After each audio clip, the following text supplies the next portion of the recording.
Should we go on? Should we go on where we left off?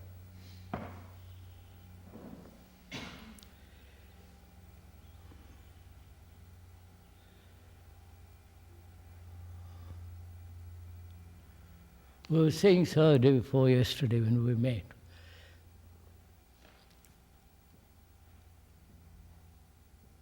I'm a new teacher arriving here for the first time, meeting people who have lived here and taught here, and have heard Kay talking a great deal about all this for the last 5, 7 or 2 years. And I would, as a new teacher coming here, I'm the new teacher coming here, I would like to, I asked them, please, I would like to learn from you all what you have gained or what you have been informed about, not only the teachings, but how to transmit these teachings to the students through their regular subjects. So they first said to me, if I'm a new teacher,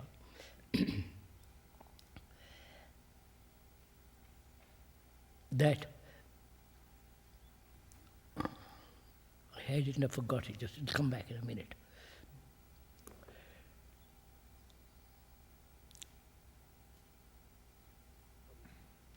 One of the things was not to create a group or around one. That's second one, first one. Pedestal. Huh? Pedestal. Yes, they said to me,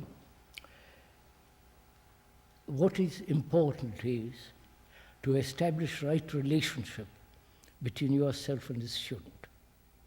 And you cannot do this if you are sitting on a platform or a pedestal as a teacher and treating the children as though down below you.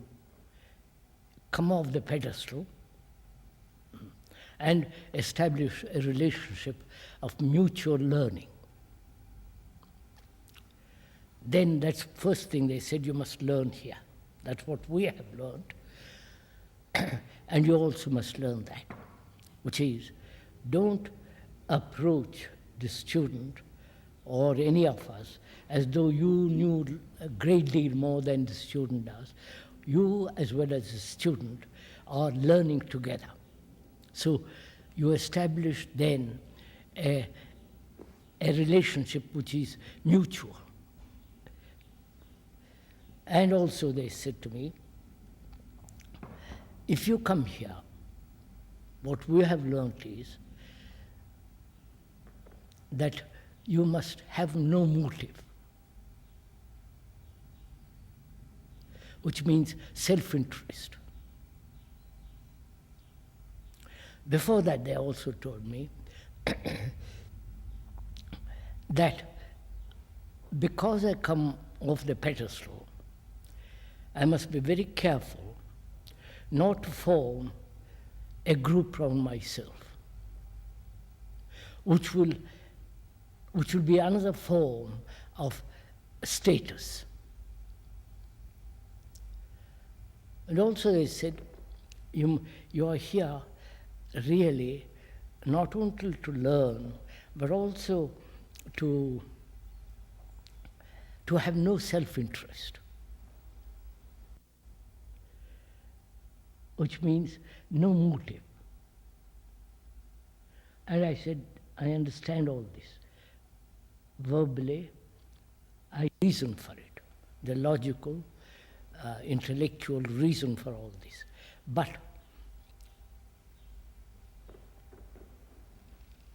have you, who have lived here for so many years, have no self-interest, have no motive? Have you also established a right relationship between yourself and the student? Or are you taking me up the garden path? You know that expression? Right. Or is it we're all working together to bring this about? Right? That's where we left off the last time we were here.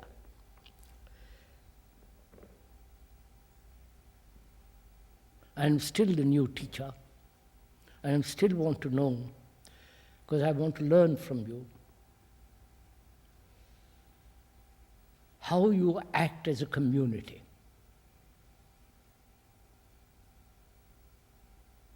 Because you are here, about 80, 70 people, or 100, whatever number is.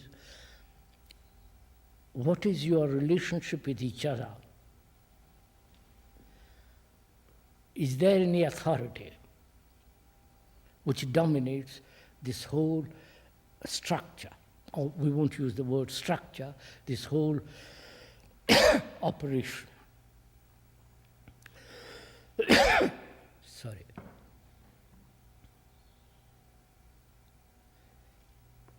Now, let's start with that. Is there, as a new teacher I'm asking, is there any authority? You talked about freedom, and which implies a relationship with each other which is non-authoritarian. Now, how do you work this out? In a community of this kind with different types of people, different temperaments, different qualities of intellect, some very bright and others are not. Intellectually, you know a great deal and so on. How do you work this out? To have no authority amongst ourselves and see that the student has no authority either, but yet have order. Now I'm starting this morning. Right? At the same time, establish for the record very clearly what is meant and not meant by motive. Yes. Because the misunderstandings about that are quite easy. We'll go back to that if you don't mind, because it involves a great deal. To live without a motive implies enormous inward clarity. We'll come to that when we have laid the whole thing out. So how do you, as a teacher in the class, how do you, as a teacher outside the class, bring about order without authority? Right?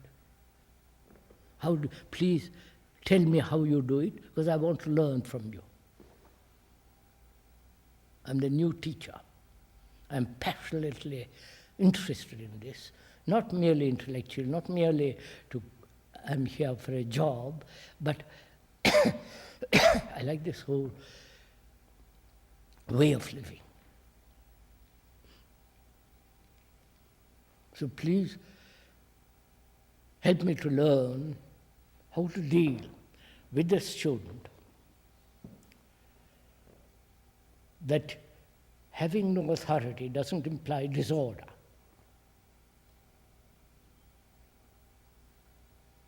Having no authority doesn't imply each one does what he likes. Because we're all living in a small community together, responsible for the whole of this school, the buildings, the gardens, the whole of it. As we said day before yesterday, it's like a man in a submarine who is, every sailor is responsible for the whole total movement of the submarine. So, how do you work this out with the student so that he doesn't create disorder, that he's punctual, that he's orderly, etc., etc.? How do you work this out?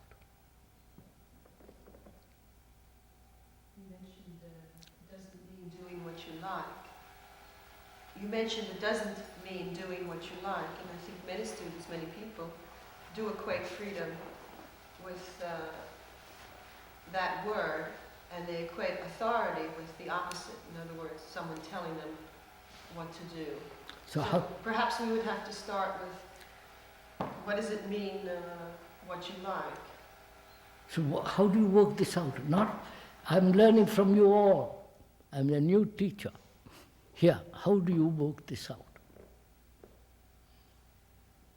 By going into how do likes and dislikes become established and what is behind them. Please tell me. I'm learning. I'm here for the first time. I'm very eager to learn how you do this. Not how only, not the method, but how does this come about? To have no authority. We won't go into all the inward meaning of it, which is extremely complex. But dealing with each other and with the student who comes here conditioned, rebellious, in revolt against all authority, inclined to do what he likes, and resisting or being impudent when you said we have no, you follow, all that follows. How do you, in what way do you communicate to the student this non-authoritarian way of living?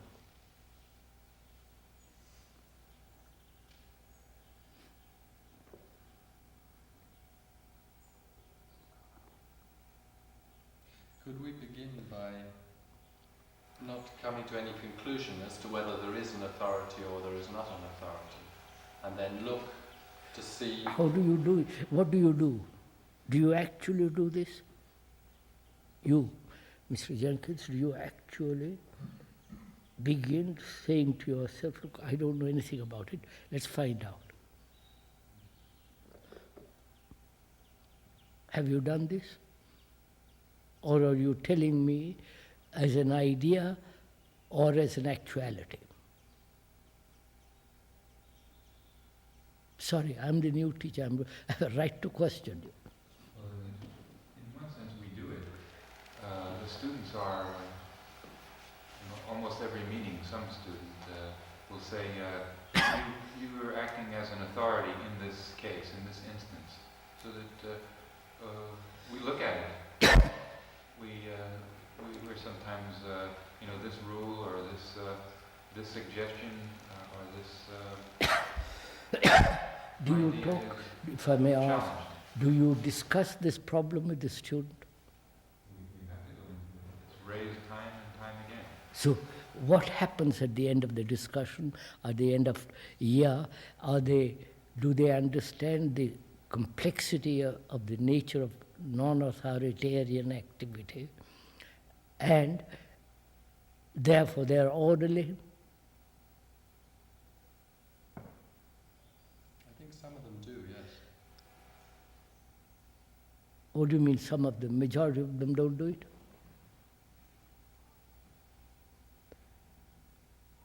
Majority don't. Why? I'm sorry, I'm the new teacher, so I'm learning from you, so I'm not being impudent.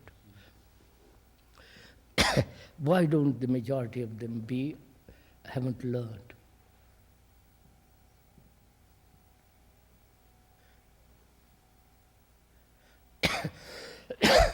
Have you, as a teacher, conveyed to the student this way of living,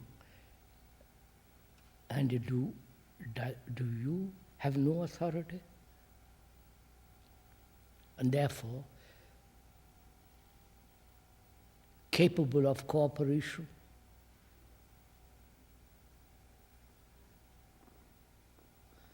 Authority means, authority to an idea. No. An ideal establishes an authority, right? For which we're all working together, for an ideal. Or a person who represents that ideal, who then becomes the authority.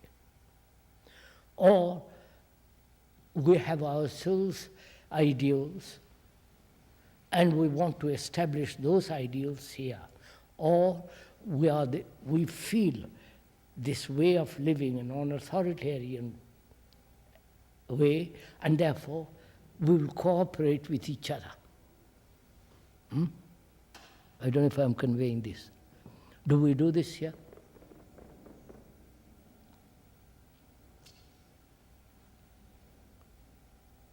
When you tell me, as a new teacher, not to be self-centered,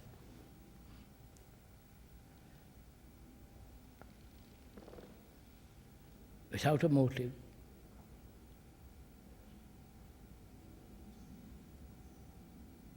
is there an authoritarian drive in me?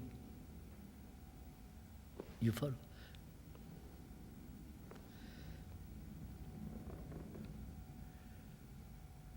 Please, I'm new teacher. Please teach me. I want to learn from you. Is there an authoritarian? Is the person telling? Is the old teacher who's telling the new teacher assuming an authoritarian? So you tell the student, look, learn about authority. Is that it? Learn about disorder, learn about order. Is that you are insisting with the student and with each other that we are here to learn? Right? That means I'm willing to learn about a way of living in which there is no authority. Right? Well, the willingness. The students who are willing to learn. And the question of those who are not in tune with it or are blocked, don't. No. So I'll find a way. If this is what we think, what you all think, or you found this the right way, we will then approach the the boy or the student who doesn't accept any of this. Then we will deal with him. How to deal with him? We'll come to that in a minute. But do we, together, all of us, accept this?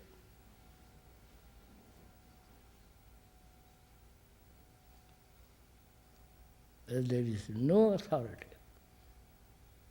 Well, we certainly accept it as an idea. Huh? We accept it as an idea. No, but, not as an idea. But in practice, I think that we always have to be sensitive to when we have to be able to see when we are acting as authorities. Quite. So that Quite. it's a kind of learning process for us, because apparently there are many subtle ways in which you can act authoritatively. I'm willing to learn from you the implications of authority, all the things involved, fear, conflict in myself, and so on and so on. In sending out a school statement, you're making clear something different from somewhere else. Does that come into category of authority? No. You're teaching me. I'm still a new teacher. Don't ask me as a... It's a constant challenge from students that it is. So you say, in your letter, you say we are non-authoritarian. We don't say that, no. More or less implied. Yes. And a boy comes, a student comes here, and finds there is no authority. And naturally, he will then do exactly what he wants to do. Also, he interprets the conditions laid out in that letter as a form of authority, and he comes here saying you're just like everybody else, only you call it non-authority. No, I want to find out how to deal with those. What do you do with those? We say, just take the perennial one, long hair, short hair. Long? Long hair or short hair. We say we're not interested in long or short hair, but we do give an indication that long hair and your personal appearance is something that we have got some views about. Yeah, how do you, I know, I'm sorry, I'm still a new teacher. I know how you deal with it because I've lived here. But as a new teacher, I say to myself, how do these people meet this thing? Long hair, short hair. Well, what do you do? Talk it over with them endlessly, on and on and on. And eventually they begin to see the reason of why we don't want to draw attention to ourselves over this particular thing. So it has gone into. The endless talk. You're bored with it. You're bored with it, aren't you? You're bored with it, aren't you? No, I'm not bored with this. I know. No, you get fed up with this, don't you? You get fed up with this everlasting this telling me. Huh? I don't think I am at liberty to be fed up with it. Aren't you? No. Then you must be extraordinarily patient. I think I am. So I've learned one thing. You are in a school here, you are very patient. You don't kick the pants or the boy. But you say, well, I'll talk to him, I'll talk.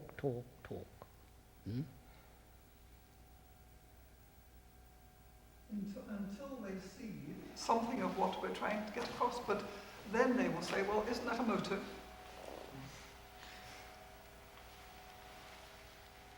Are you imposing, I'm learning from you, don't jump on me. Are you imposing your authority on him? Short hair, long hair. Short hair is better than long hair.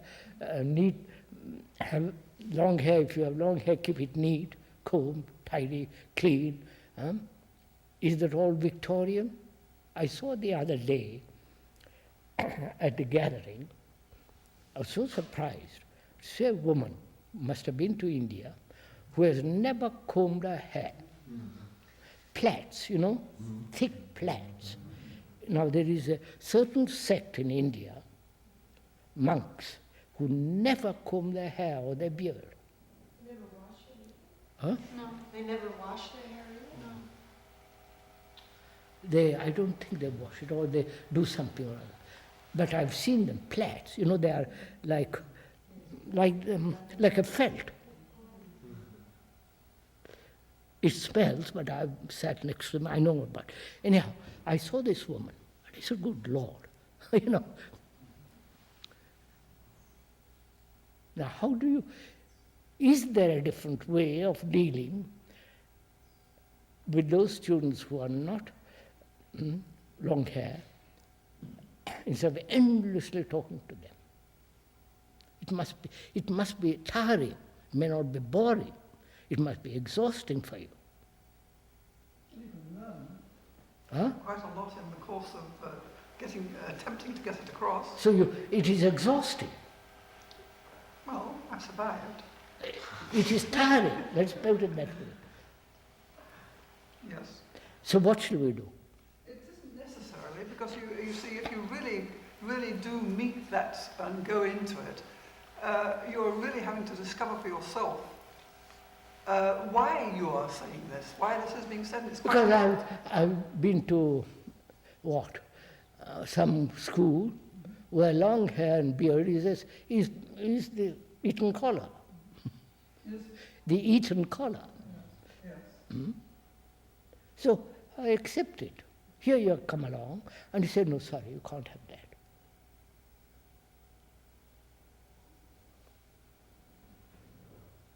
Are you overpowering the student by constant repetition? No, they come in any case. First of all, having read a statement, and the idea is, do I want, as you put your film, to live this way? By coming, they have said they did, which includes all these things we've been talking about. Now, I want to know, sir, how you deal with all this. You have no authority. ordinary school, say, please go on. You follow? If you don't, we must have short hair. If you don't, please get out. That's the end of it. But here we're not like that. No, we don't do how that. you do it is very important. I know we'd like to do it that way, but we don't do it that way. But so, Well, would we like to do it that way? I know. question that. So what shall we, how do you deal with this? Is there a way, I'm just asking, I'm not really asking, is there a way of dealing with this problem without constant repetition? Talking over, pointing out day after day, exhausting, tiring. I know it's...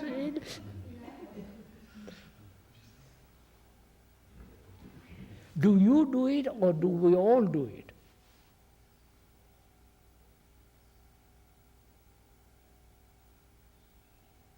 Huh?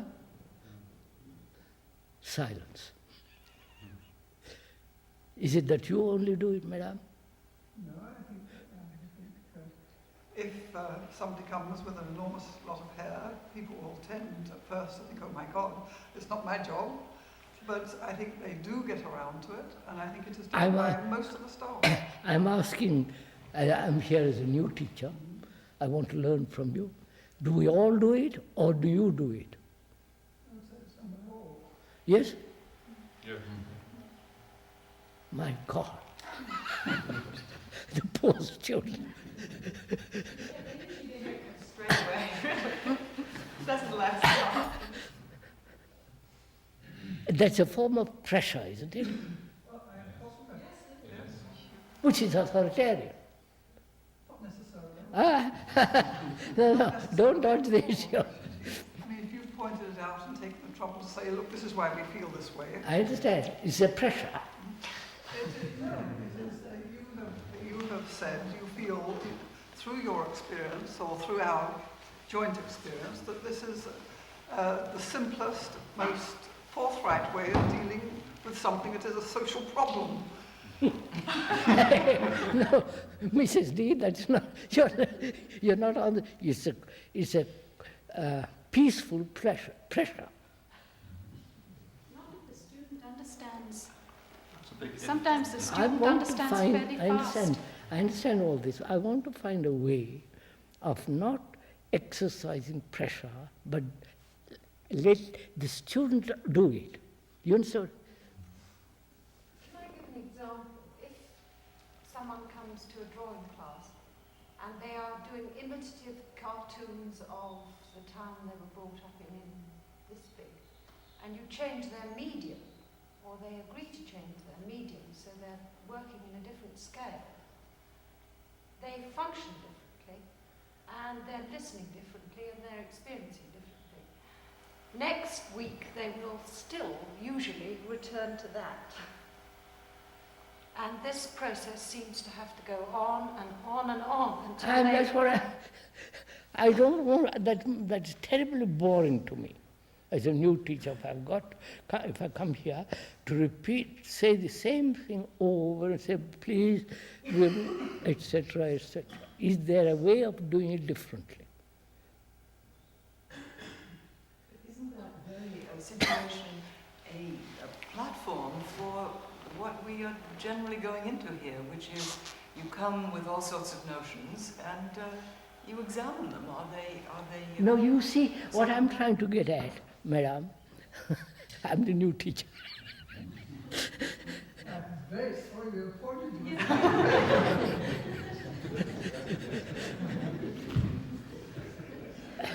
Why did we choose you? No, I want to find, I think there's something not right about this. Forgive me. About what? About the... Constant repetition. The repetition. Are you Not saying... the short hair. Huh? You're not saying that you would like to see some long hair. No. I'm objecting. If I come here as a new teacher, I don't want to keep on telling the boy, don't, or do, in the most polite way or reasonable way. But I don't want to do that. I want to find a different way of doing it. Because that again creates a habit. You follow?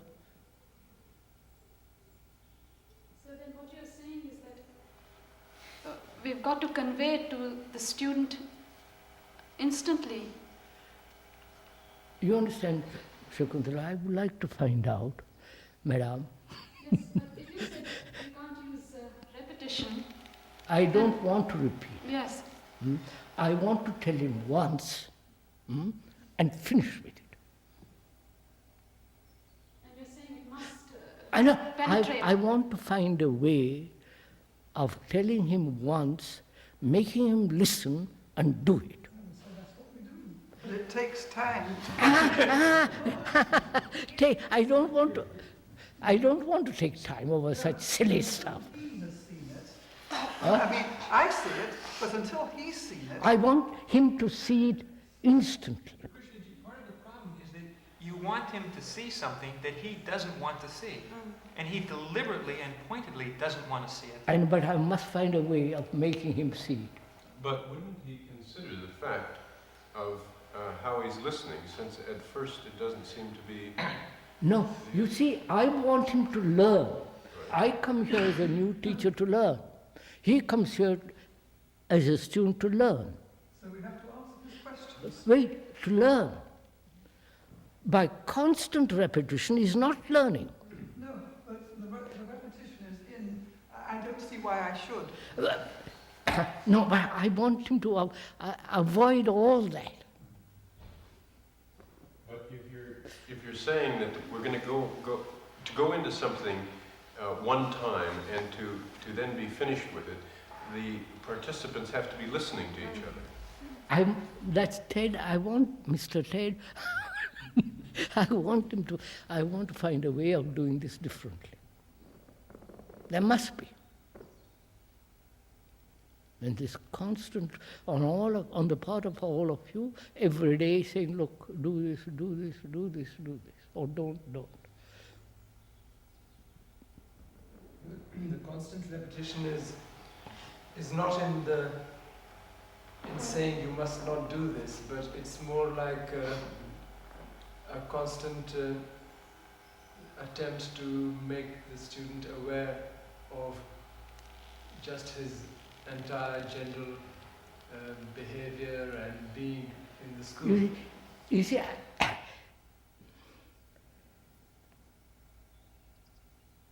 I have a habit, a certain habitual way of thinking, or a habitual doing things with my finger, whatever it is, habit. Do you attack the habit, or do you gradually wear down the habit? You understand what I'm saying? Am I conveying it? Well, we don't say don't do this, Yeah. You are gradually wearing down the habit, long hair. No, I think we're more trying to get the student to a point where he will see for himself, without which is what? Which is, I want to convey something, which is to break down the habit-forming machinery. You Yes. huh? Would that be right? Yes. I'm a new teacher, please, I'm learning from you. Would you do that? That is, break down the habit-forming machinery in a human being. That's what you are concerned, otherwise you can't learn. Right? I wonder, am I conveying something, sir?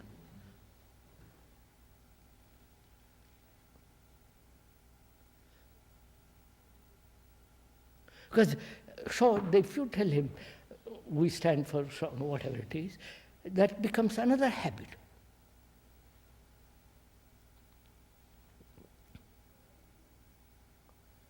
Could we attack this in a different way altogether, in which you are really concerned with the unconditioning of the mind, which is enormous habit, right? I'm a Catholic for the rest of my life.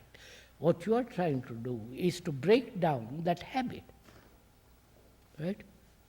Now, how would you do this? Because if I'm a teacher here, I don't want to repeat it. It bores me to extinction to repeat something. So I must find a way of dealing with this differently, which is habit. Because that's, I've been to a school where long hair is necessary, beard and all the rest of it, and that's his habit, like smoking. He comes here and says, don't smoke. Politely try to show it to him, the dangers of it and all the rest of it, which is the habit for me. You know? So can we go after habit?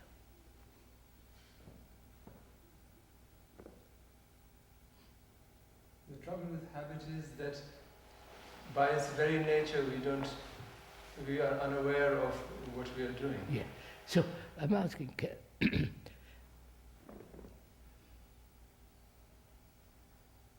because at the end of 2 years, 4 years that he's here, you want him to be supremely intelligent. Yes, but then he goes off and the next crop comes. What? I say, he probably does, and it takes, you're meeting this situation with a new student, and then he sees it. I mean, there's one boy coming this term who, his hair was out here, not him. He's not arrived yet. And through letter, I've had to do exactly this. And not just saying you can't. I mean, I don't think that's good enough. Or we don't have long hair here. I've had to go into it time and time again. In the letter, about 4 letters, he says, and I said, look, if you can't see what one's driving at, it's best not to come here because I don't want to impose anything on you at all. You must see it for yourself. So he writes back by return of post, I want to come. I see what you're saying, but that goes on with each people. It takes a certain amount of time with each one, but then no sooner do they break the habit and a fresh group of students come.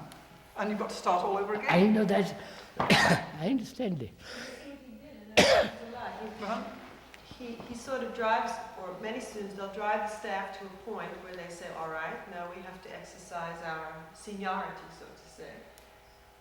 And then they see it really is a serious matter, and then they'll draw it some attention. But there's a lot of testing going on with the students. They want to see, in an atmosphere where we're not pulling any, you must do this, how far they must push before we say, like you had to say, well, if you really can't see this clearly, then it's better if you don't come. We've had to say that after you've taken the trouble to go in. Why? Yeah, all too often we're driven to the point of threatening exile. I mean, to put it that way. We have to suggest to people that, that if they don't see it themselves, then they shouldn't be here, that they have a duty to come here because of the rules, and if they don't agree, if they don't see it, they can't come here. Or in certain cases, when the behavior is infectious, violence or some sexual mores, we've had to ask them to leave. I can think of 3. Yeah. In the whole time. But many times, like a student may come and their first term here and their behavior in general is not acceptable. And when we talk to them, it's brought out to them it's not acceptable, and do they see it, and are they willing to change? But it's if they don't change, it's clear that this place is not for them, and et cetera, et cetera. So that is in their minds. They bring us many times to that point.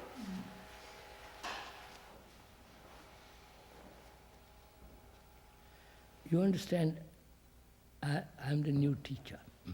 I'm trying to find out, I know this method, this way, but to me that's most unsatisfactory. Somehow it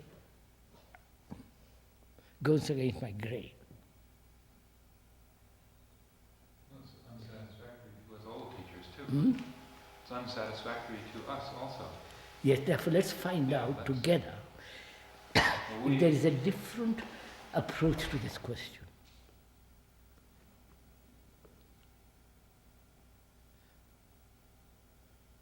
Is it that we often deal with the student in a fragmentary way rather than in a whole way that...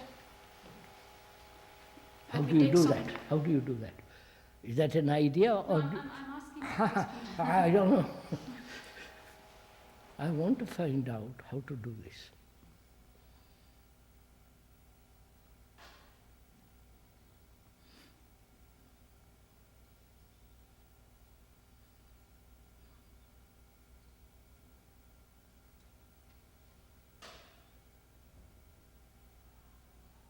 Either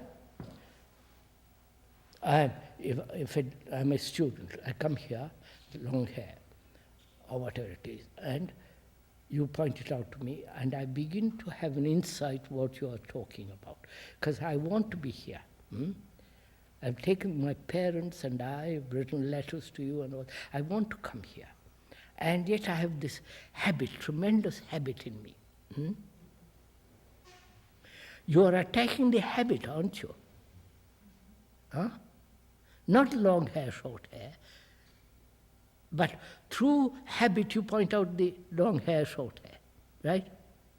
So you want to break down the habit-making mind, or brain. How do you do that?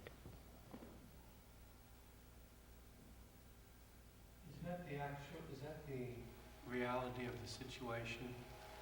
That we do want to break down the habit and not, it's not that we don't like the long hair. Or the Not long hair. I come here from America or from India. I don't know how to eat at a table. I take the fork, punch it in, cut it, and shove it in. So at that moment... No, repetition. I want to attack the habit that he has made that. Not tell him eat this way or that way. We'll come to that later. But the habit that has made him do that. That's my point. That if I see it as it's not interesting to me, the like or dislike I have for that way of eating, but I do want to break down his habit, then with that interest, will not the habit be broken down?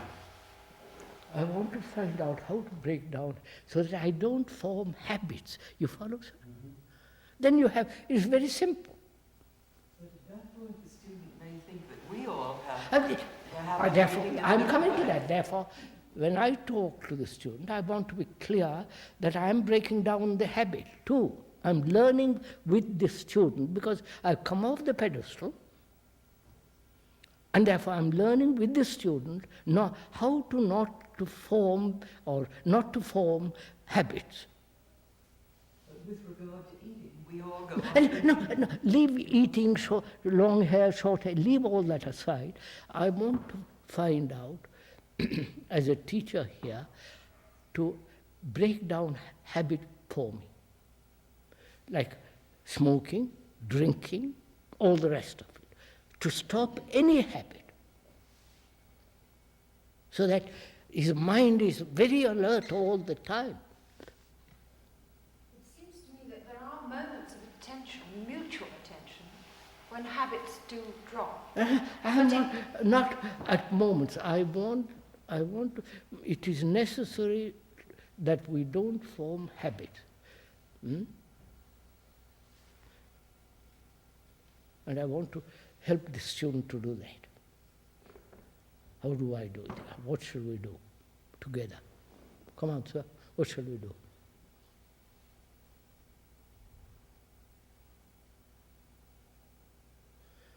If he has understood, if the student understands why he shouldn't form habits, what it does to the brain, limits it, conditions it, harms, you follow? Makes it small, narrow, petty. If I could convey that to him, after conveying it to him, and I would talk to him about how to eat, his hair, this, that, he would then grasp it instantly.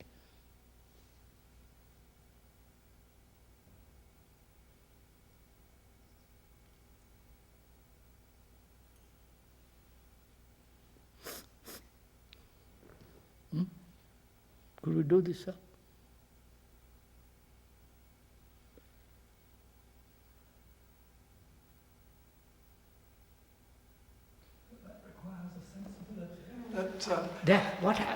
Yes, sensibility. How do I create sensibility in the boy who comes here after eating meat, smoke, all the filth he has collected? In his habit and his insensibility all his life. I know.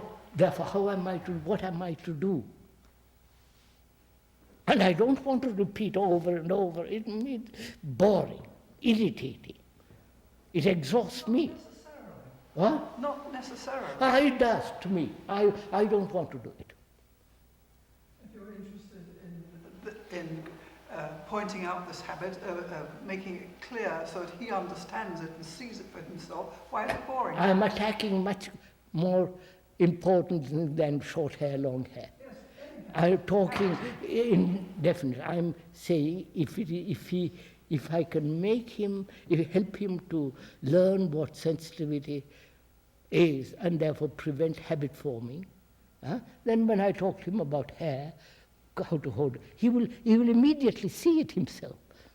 I don't have to repeat it 10 times. You have repeated to him 10 times. You've shown them how to eat. You've said about long hair, short hair, general behaviour, and they don't see it.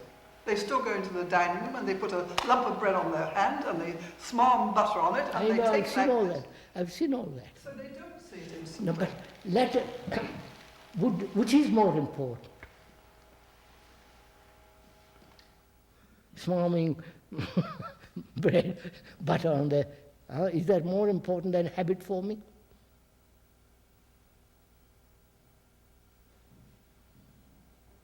I can't see that putting it on a plate is not another habit.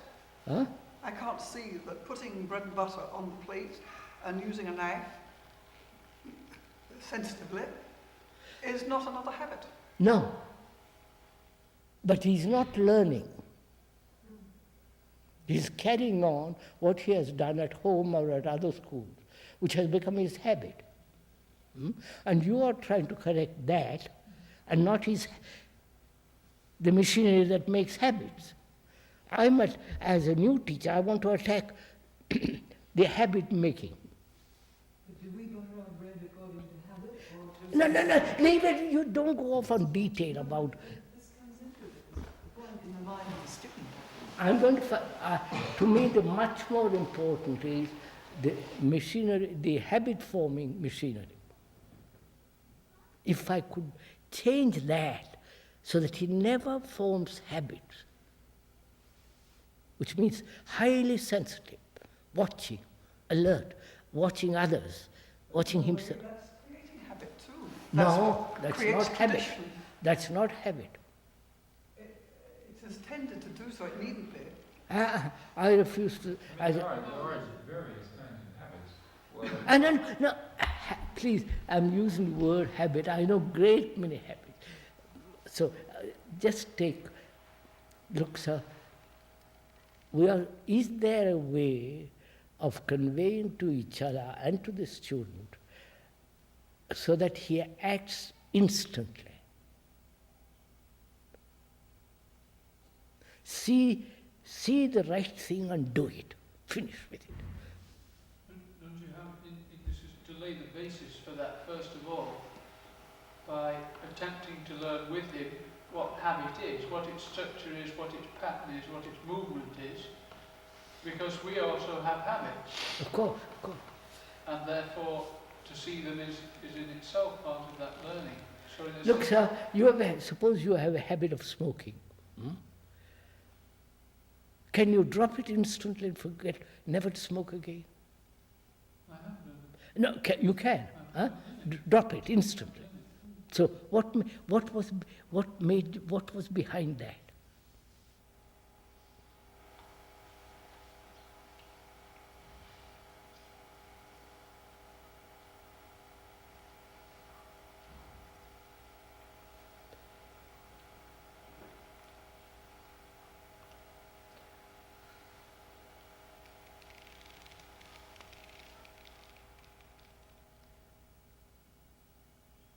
Feeling that was the right thing to do. I can't rationalise it.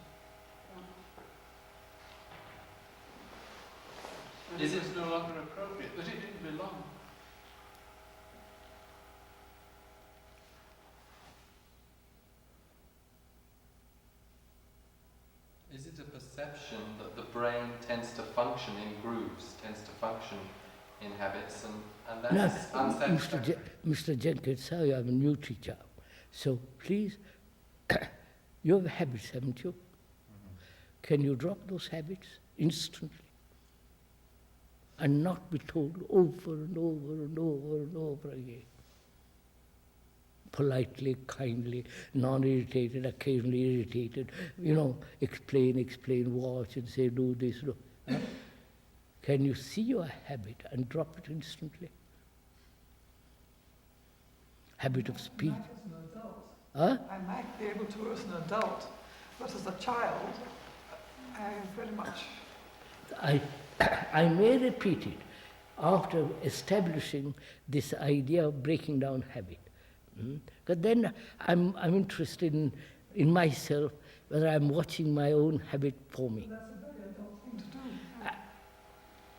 Yes, but it's much more, I don't think it is necessarily an adult thing to do. It may be related to something of being highly watchful. And children are very watchful. They're also much more pulled than some adults Huh? to do exactly as their peers do. If the other young people eat in a certain way, They copy, of they course. follow But older people. you see, they are watchful. But they're watchful within It doesn't matter. You watchful. They expand that watchfulness. But that's watchfulness to conform to the image of their generation. I understand that, but I want to expand that watchfulness. It's my job to help him to learn, as he is capable of watching, to say, watch everything, not only your little group. Watch how it comes. Watch.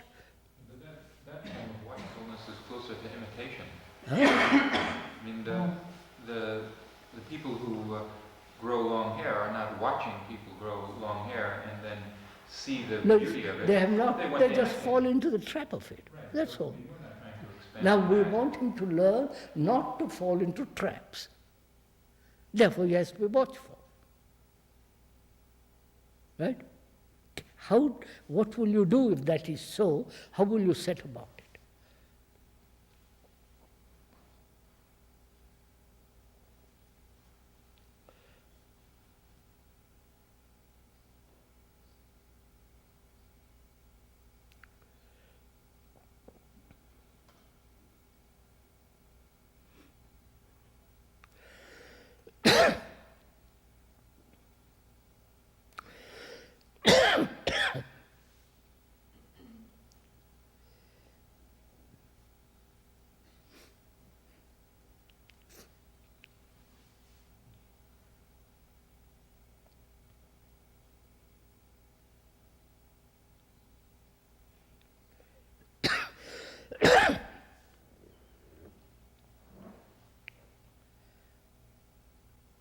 It seems that if I'm aware of my own reactions, it calls in other people.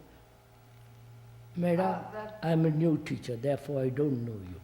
Therefore I'm not being impolite when I ask you, do you watch?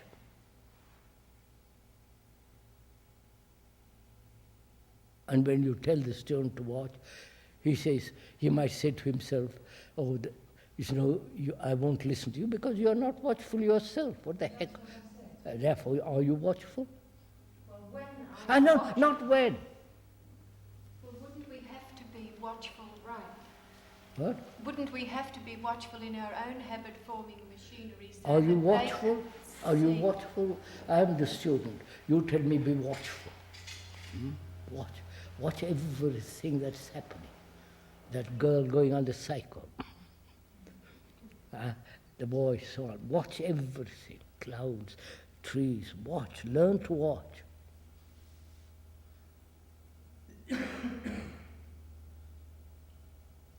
And I tell him as a teacher, learn to watch. They have watched. They form many of their habits through watching. Yes. And Therefore, you are helping the student. What much more important is to be awake, rather than don't do this, do that. Be awake. Then in that wakeful state, you tell him, or we tell him, don't, hair, short hair, out. I think he'll be quicker grasping it than taking months over it.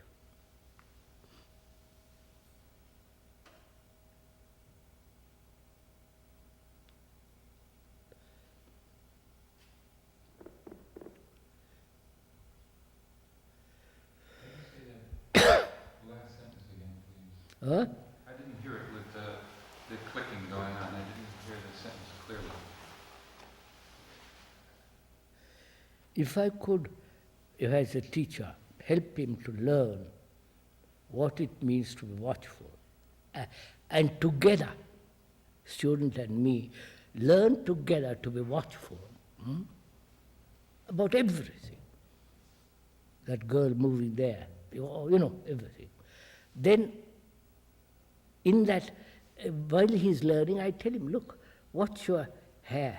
You follow long hair, short, whatever. Are you going to do that instantly? Are you going to do that? I think you can do it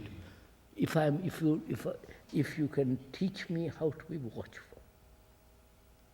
If I can learn to be watchful. But you speak to the students all the time. I mean, you do it twice a week sometimes. I've done it. They don't. They don't? No, why? That's what I want to find out. Why? They're not interested.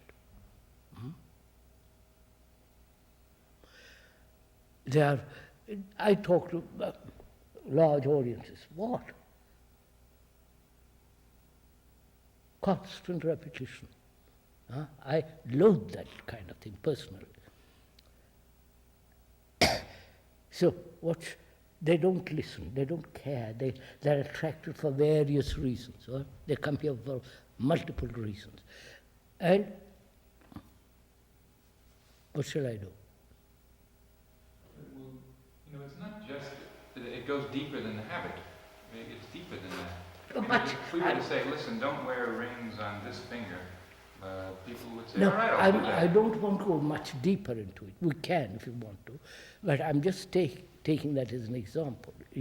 If when the habit forming insensitivity comes into being, then all these problems rise.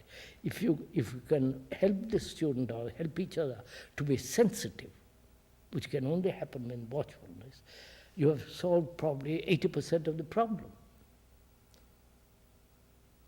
That is to educate them. Which is part of our education. Which isn't done instantly.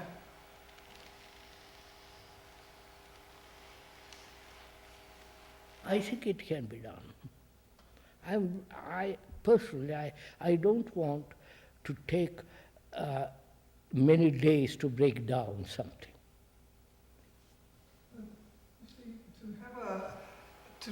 to have discernment and weave your way, to care deeply. That's what to care deeply. It's a mature thing to discover. I don't think so. I think that the children have got the instinct to care with their toys, with their dog. If you follow, they have this feeling for it. But it is only momentary. Now, see a child's nursery now, and they don't even care for the things that they're supposed to love. Or so what shall we do? So I'm really dealing with my own quality of energy. What? If my own quality of energy is deep enough, something will happen. Or does it? But that's not By seconds, an yes. answer. I don't think we can say if we bring an abstraction to a hypothetical situation, X will happen. I think we must. No, that's a be more hypothetical. That's specific why I in don't this want to discuss hypothetically.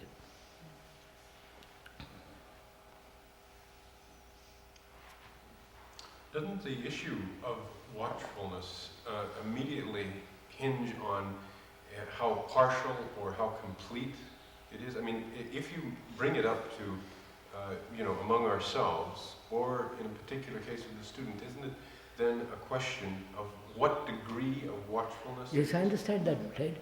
I think the question is, can we approach this problem also?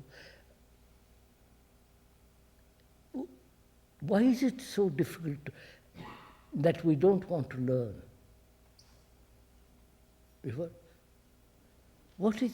Why don't we want to learn?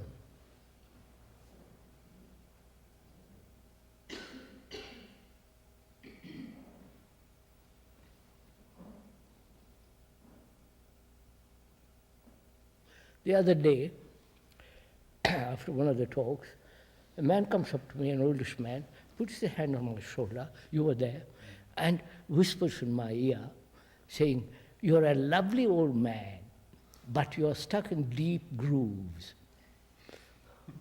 And I said, Deep rut. Rut.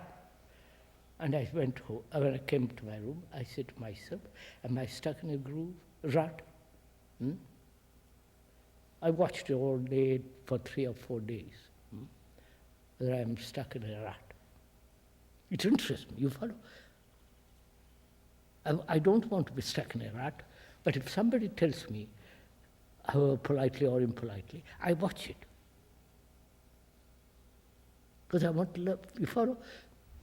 Now, how do we do this to the student?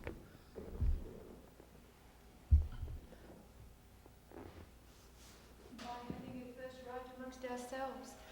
You have said that, madam, before. Do you do it? We talked here, I'm a new teacher, so don't think I'm impolite. By Joe, I can get away with a lot of that by saying that, can't I? So doesn't the student perceive this as a kind of pressure? We say, learn, or let's learn, or learning. And he may feel that something's wanting in him, and it is suggested that something be different in him. And this activates a lot of resistance in many students. Can we get around that in some way? See, I'm asking myself, I've taught for 50 years or more. Perhaps there are one or two, I don't know, maybe more, but I have not met one or two who say, look, I completely understood, I live that way, I'm going to burst with it. And I said, what is wrong? It may be the same thing with this. You follow what I'm saying? Why should we spend our years on the students who, if they don't flower, what's the point of it all? So I say to myself, one of the reasons is this enormous habit-forming machinery that's been so well established. Parents, children, and they come here, and you are trying to break that down, right? But by the very construction of it, it doesn't want to change, and by the very movement of learning is the movement of change. Change, of course. So what will you, Ted, what will you do with me? We've got habits, I've got all kinds of things as a student, and I come here, I said, what will you do? Talk to me, talk to me, talk to me day after day. Take a month over it, or 2 months, a year. Waste all your energy on breaking down some stupid little stuff.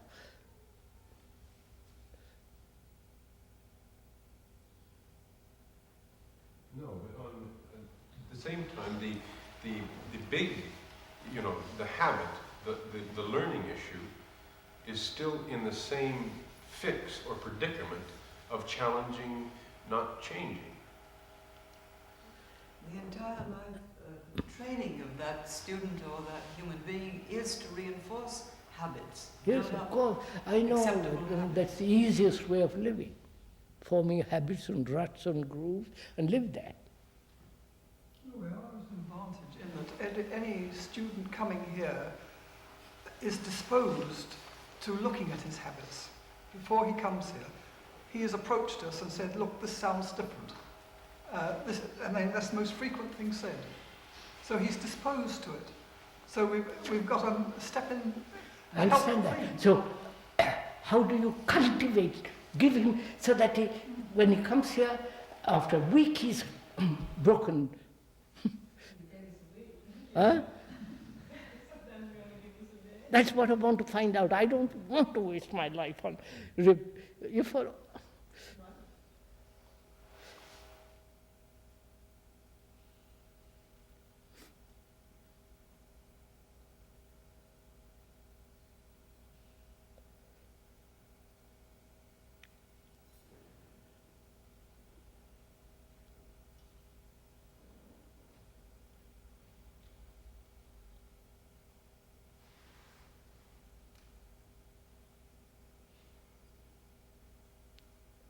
Can we put a bomb under each of us and to the students? Well, not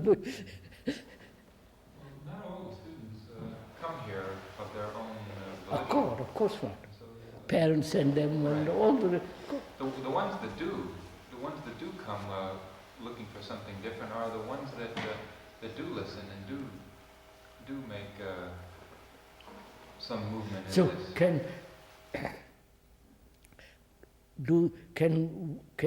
Can we learn with him something much deeper than merely hair and you follow all the rest of it, for God's sake?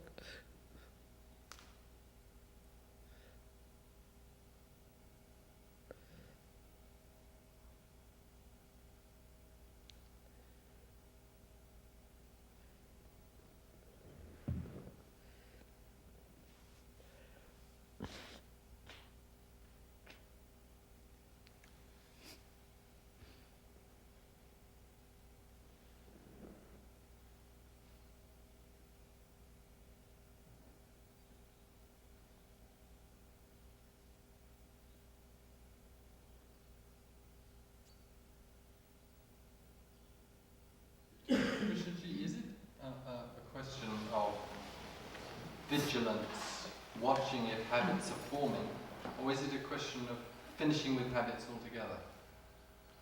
Question of? Finishing with habits. Yes, that's altogether. what I'm saying, finishing. But that might be a conclusion. No. I intellectually, reasonably, logically, habit forming limits the mind, the activity of the brain, and all the rest of it. It's a very narrowing little affair.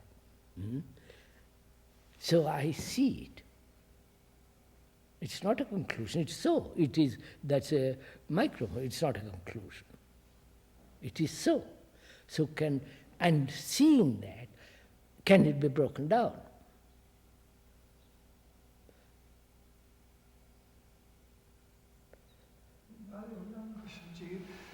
That's a very mature thing to see, that habit is a narrowing, limiting thing. And a child who's still growing very often gets security. I know this. And therefore gradually establishes, you follow, into a groove and is misused. And gone, finished.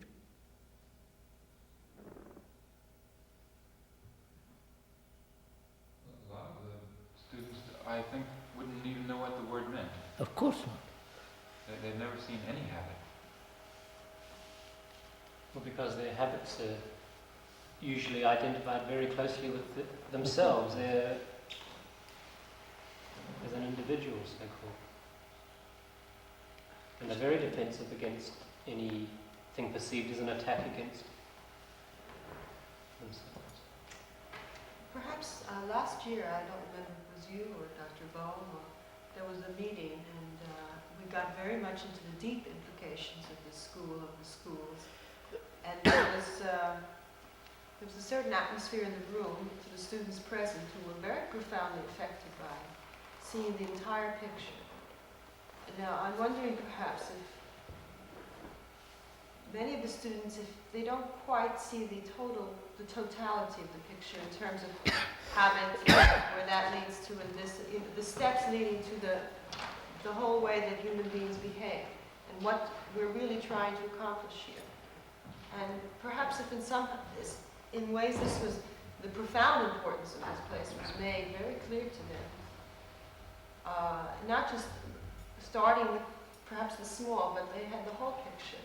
And then they may be able to fit into their proper place, their habits, their behavior, and how it all fits into this whole picture. Because I do remember that meeting was really something very, very special. I understand that.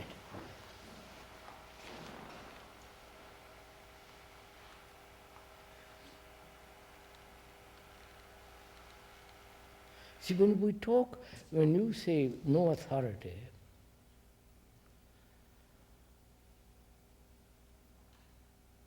you're attacking the most fundamental thing, you follow? No authority means the authority of any habit. I am a Christian, that's a habit. I'm an American, I'm a Jew, I'm a Hindu, I'm this, that's just habit. So you are breaking down everything man has built, basically. You're really saying break down the habit of your ego. Yes, the habit, ego, all the rest of it, verbals, So,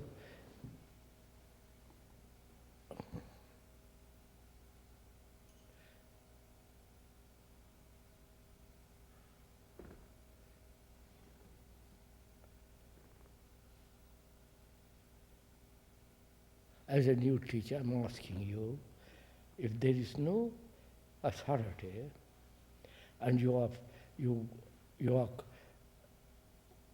helping me and the student to learn what freedom is, in which there is no authority. Therefore, there is no pressure. There is no influence.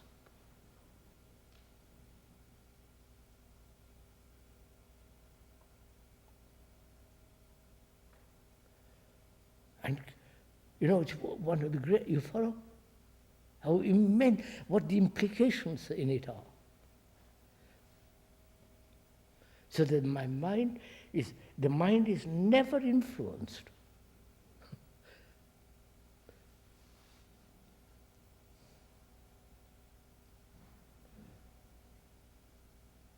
And therefore, it in itself, it has the seed of flowering.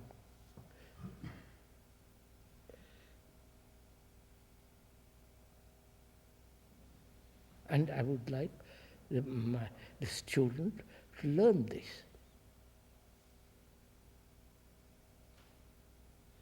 So as a group, are we really deeply interested in this? That's the awakened intelligence. I'm asking you, as a group, are we really deeply concerned about this?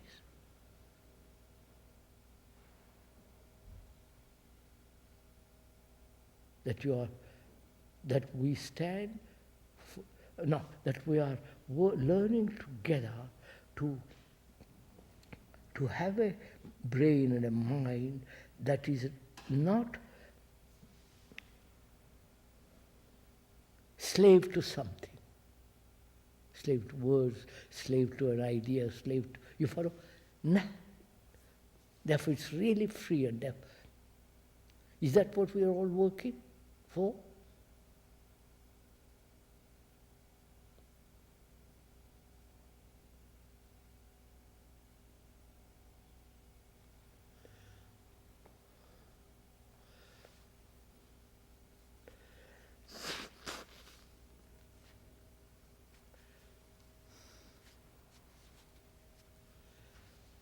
And if we are working for that, learning, then the problem arises, how am I, as a teacher, with all of us together, going to convey this thing to the student? That we are really concerned with absolute freedom.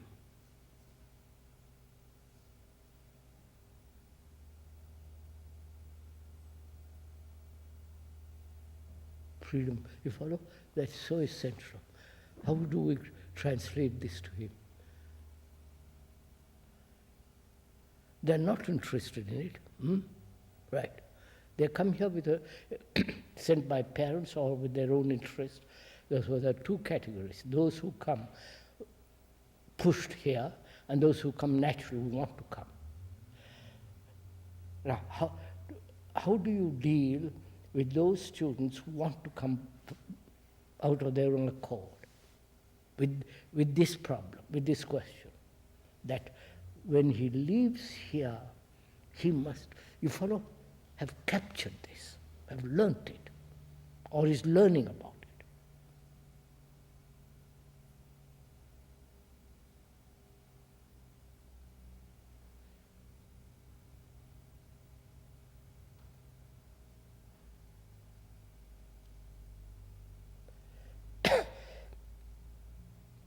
And with those who come here reluctantly, pushed by their parents, how do we deal with them? They are in revolt. They are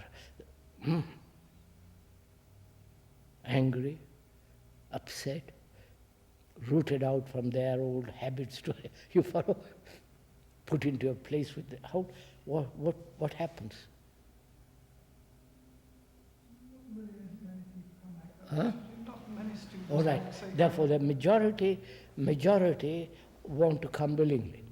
They want those that you just described come because their parents think. Yes, majority of them want to come willingly. Now, how can we, as a group, convey this to them? Let the seed take root. You understand? And deal with it.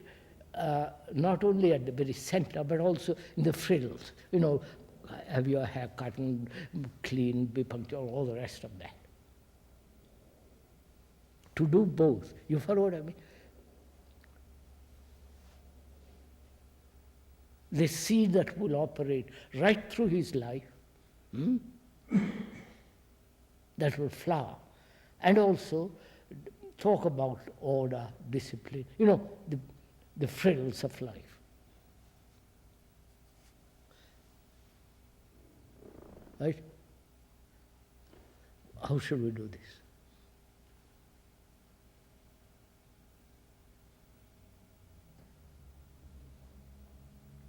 Knowing that no school has ever done this, no group of people have ever done this, and it's one of the most tremendous things in life.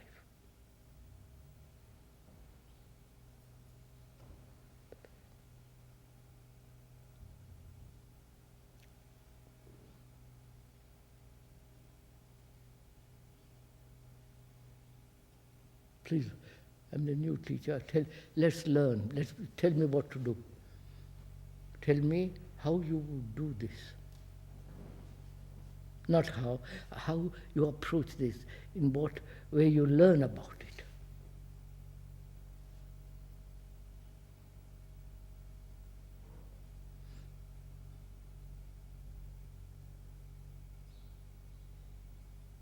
Wouldn't we begin by together looking at this question of habit? Yes, habit is only one of the things. Your relationships. We're going much further than that. We said authority. Authority means no authority means not to influence a boy. Which doesn't mean he can do what he likes. The opposite.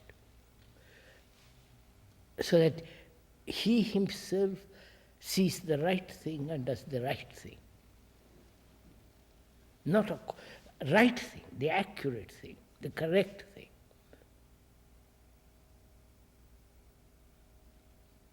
How do we learn about this? You influence me. Sometimes I see it. Huh? You influence me. Sometimes I see it. Ah. Sometimes I don't see it at all, but I'm perfectly No, certain it's there. no. You see, because I influence. I mean, one influences another because one feels very strongly about something. Like this politician I was hearing the other day. Who was it? Somebody, TUC man talking passionately about wages.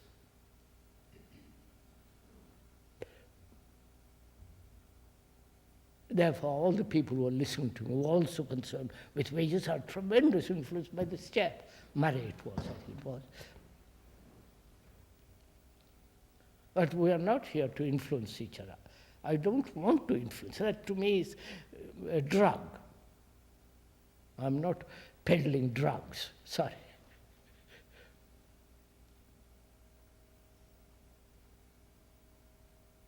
But it's for you to see it for yourself, and that is finished. I don't have to tell you.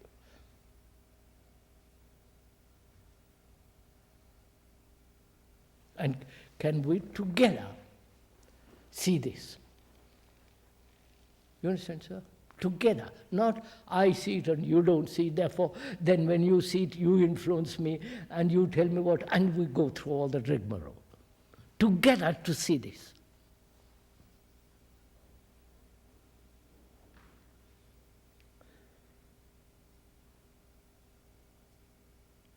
If we see it, or when we see it, or learning to see it, which is better, learning to see it, in the very act of learning to see it, how do we convey this to the student?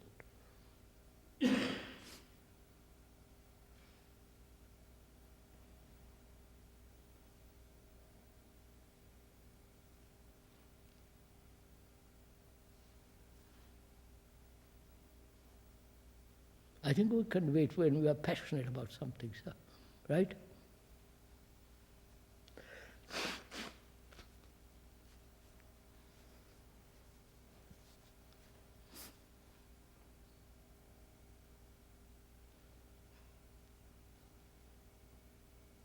The other day somebody came to me and said, I'm tremendously influenced by what you said. I said, oh my God.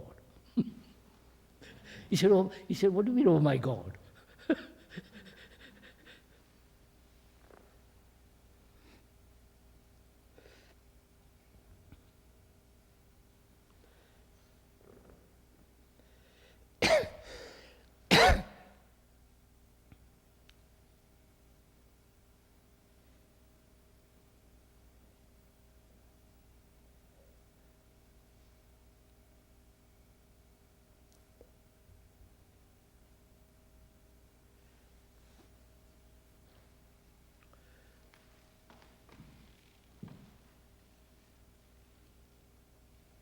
So do we together accept, yes, I'll use see the reality, the truth of no authority together.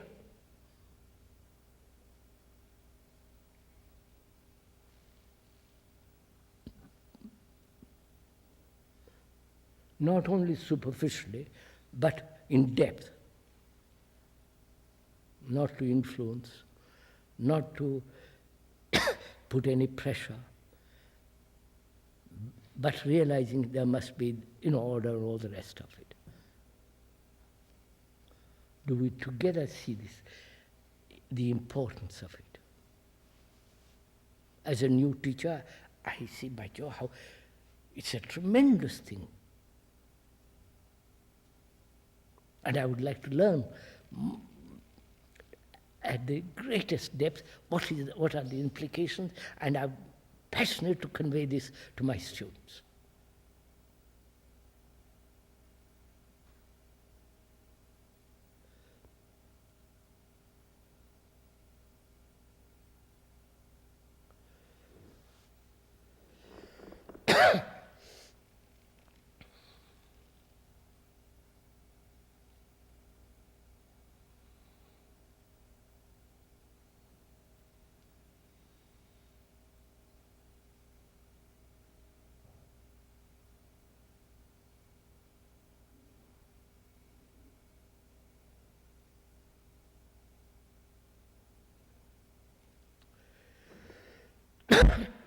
What do you say?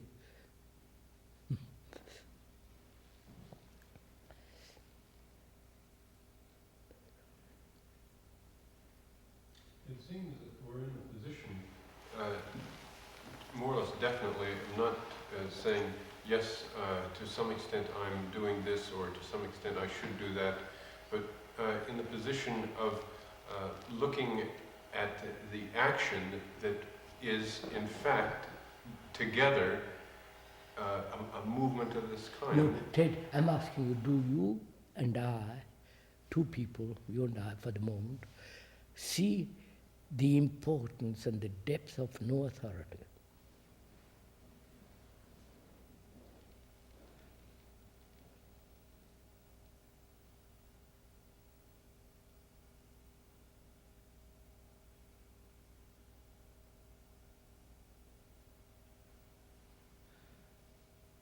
Therefore, this involves a great deal.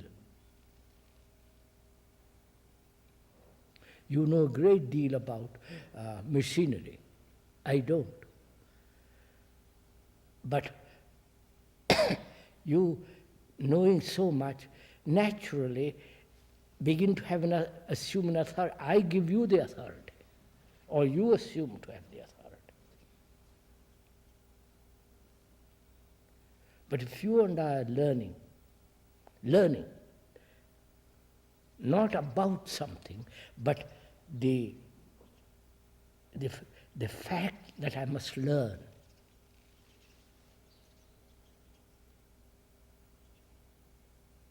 A school means leisure in which you learn.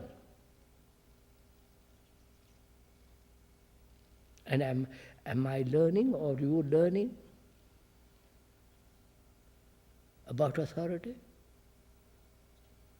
Putting it all, tearing it all to pieces and seeing the facts of it.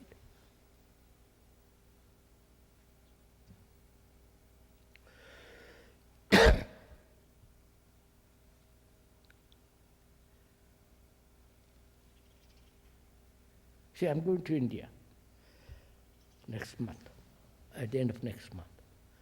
And it's now, you follow, tremendous authority, dictatorial authority. I have to talk. I said I would go there only on condition I can say what I want to say. And I'm going to talk about authority, naturally, which I've done for the last 50 years. And people don't want to learn. They listen and say, oh, marvelous, what a lovely idea, oh, how interesting, oh, how right it is, and just go on be slaves for the rest of their lives.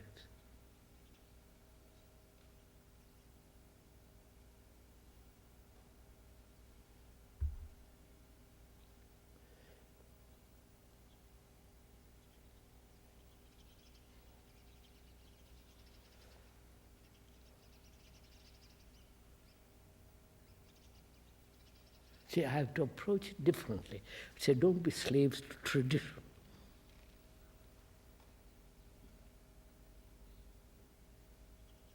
And dictatorship is one of the oldest traditions in the world. Right? So democracy is also a tradition. yeah, of course it is, of course it is. But I prefer democracy to the other.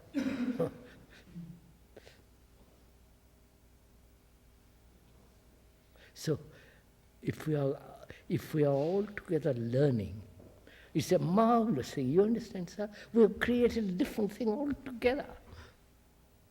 All of us, a different place where all of us are learning. And a boy comes into the middle of this and says, my God, what, you follow? What a tremendous thing he will find. They really mean what they say, that they are really learning. So we have immediately established a totally different relationship with him.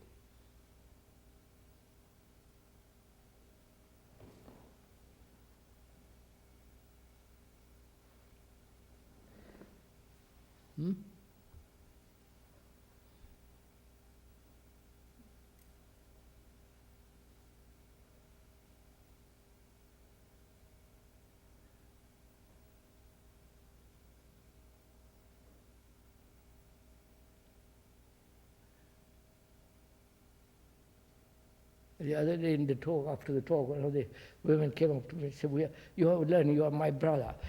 Can I walk with you? Can I come and see your room? You follow? They're reduced to that absurdity.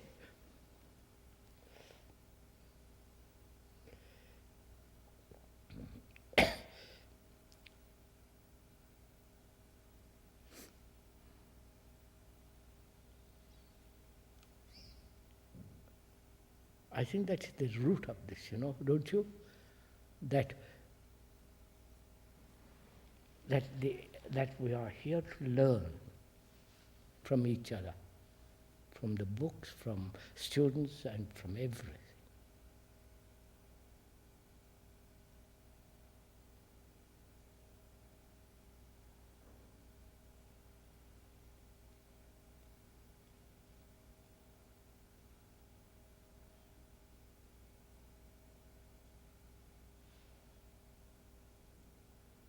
Is it Goya or Velasquez who said, at the age of 92, he said, I'm still learning.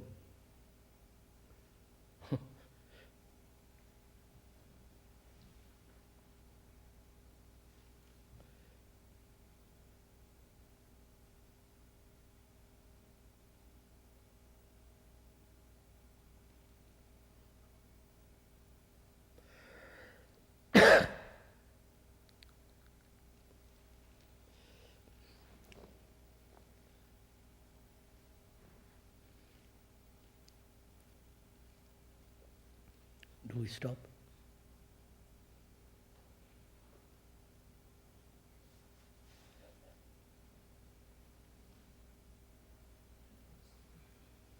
Do we go on with this kind of staff meeting? Huh? You will let us know when. I can do it next Thursday. Because I can't do it on Monday or Wednesday. You have a very difficult dentist appointment Wednesday. Yes, I know, but I'll be ordered. That's nothing.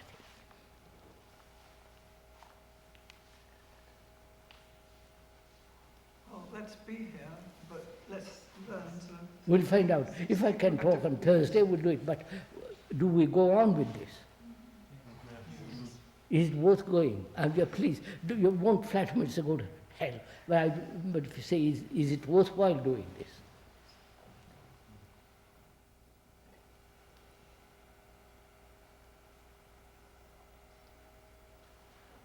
Before we start, let's make it clear, what is it we're doing? What we are doing, sir, is this, as far as I am concerned. I come here as a new teacher, and I want to learn from you what you have done. Learn. I want to learn. My whole life has been I've spent on learning, and I want to learn. Here are a group of people from whom I can learn a great deal. Because they have talked about no authority, they have talked about freedom, they have talked about order, all that. They have gone into this thing. And I want to learn from them. And together, create a flame of learning. You understand? That's how we started. Huh? That's how we started, but it seems we moved from there. Move, let's move. No, we have moved from there. Huh? I mean, it seems that, you use that starting as a way to focus our attention on our own attitude towards authority, right? Yes. I mean, you're not a teacher, we all know Learn that. about it so that I have no shadow of authority. You follow inside me. So that my mind is free from authority, of influence, of wanting to influence, all that. So that my mind is really free.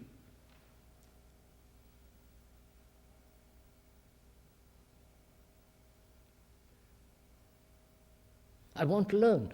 I come here for that purpose. I could go to any school. I come here for that, for only that reason.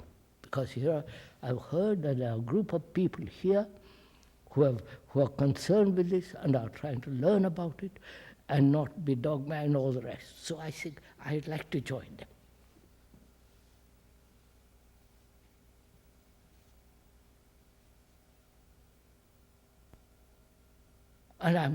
And if you're not that, I'm going to insist on that. You follow?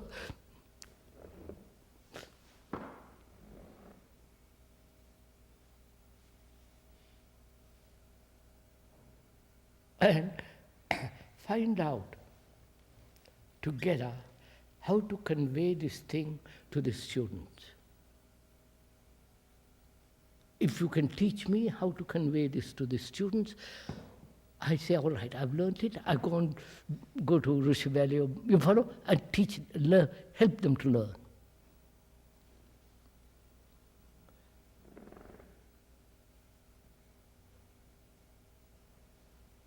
Because we've got many schools, and it were waste if this isn't rooted in there.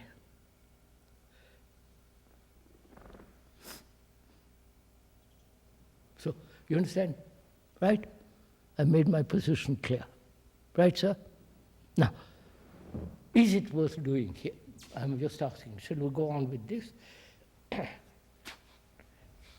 If you say it is worth it, then I come next Thursday because I can't before that, because I've got, on day after tomorrow, I go to the dentist and all the rest of it. Till Thursday, I'm booked.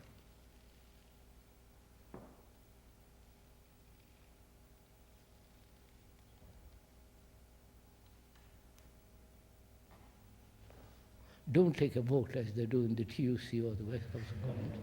We just... Right, is that enough?